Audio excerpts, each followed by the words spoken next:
Service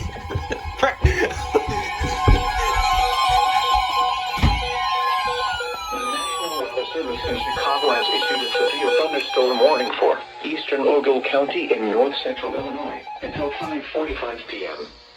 At 5:02 p.m., a severe thunderstorm was located near Oregon, moving northeast at 35 miles per hour. Hazard, 60 miles per hour wind gusts and quarter-size hail.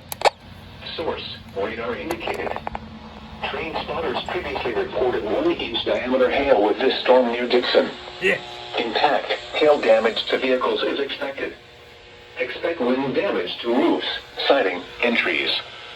Locations impacted include Rochelle, Davis Junction, Hillcrest, Stillman Valley, Lindenwood, Monroe Center, and Kings.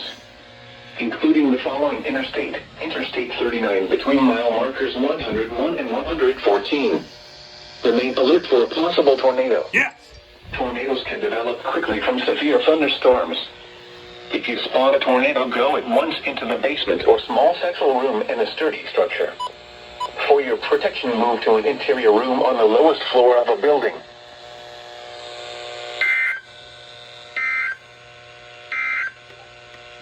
This is Noaa Weather Radio, KZZ 57 in Rockford. Severe weather is occurring or forecast to occur in our listening area. This station will broadcast severe weather alarm tones for Winnebago, Boone, DeKalb, Ogle, Stevenson, and Lee counties in Illinois, as well as Rock and Greene counties in Wisconsin. Standard broadcasts will be curtailed to bring you the latest severe weather information.